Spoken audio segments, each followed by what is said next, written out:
Imagine a world where the Vikings, not the Spanish, Portuguese, or English, were the first to colonize the Americas.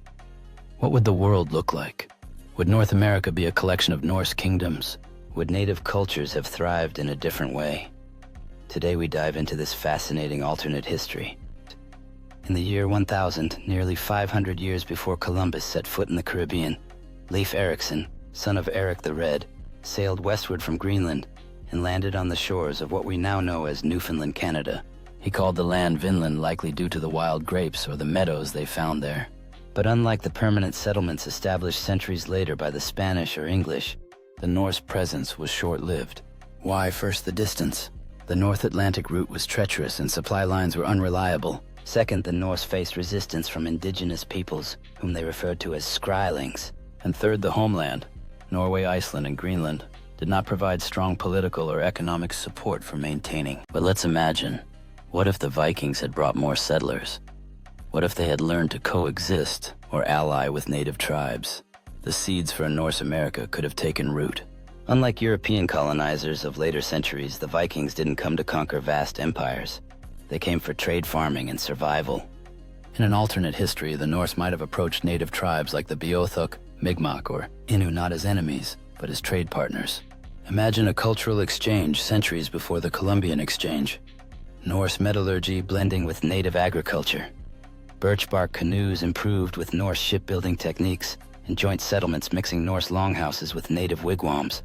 Language too might have evolved, a Creole of Old Norse and Algonquian dialects. Rituals, gods, and legends merging across continents. A new hybrid civilization. A successful Norse colonization of America would have drastically changed global history. First, no Columbian Exchange as we know it. Tomatoes, potatoes, corn. Would they have reached Europe later, or differently? What about horses or smallpox? Disease might have spread more slowly, saving millions of indigenous lives. Second, no Spanish or Portuguese conquest of the Americas. The Aztec and Inca empires might have survived longer, or become Viking trade partners. Third, with the Americas already colonized by a Norse presence, the English, French, and Dutch might have focused elsewhere, or clashed with Norse settlers in a medieval version of the Cold War. Would a Viking-led America have become a modern democracy?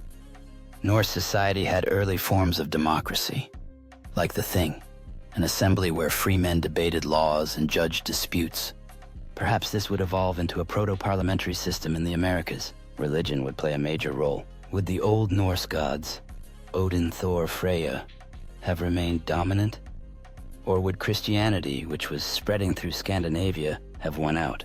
We might also see advanced craftsmanship, early exploration deep into the continent, and Viking-style cities built from timberstone and mythology.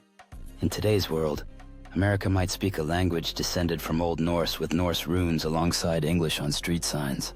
Our food could reflect a mix of Scandinavian and indigenous ingredients. Religion could be a blend of paganism, animism, and Christian influences. Our architecture, more wooden carvings, long sloping roofs, and dragon heads. And geopolitically, a powerful Norse America might rival Europe or even dominate it. The Cold War could have been fought between the Norse republics and Imperial Europe. One choice, one voyage, one lasting change. In this alternate reality shaped by Norse culture, the promise of adventure and change beckons to all. As generations pass, the legacy of the Norse heritage continues to thrive, intertwining with new influences and creating a diverse cultural mosaic. Education flourishes as the stories of their ancestors ignite curiosity and pride in each new generation. Festivals become a vibrant expression of culture, blending ancient traditions with contemporary celebrations as families pass down stories and crafts.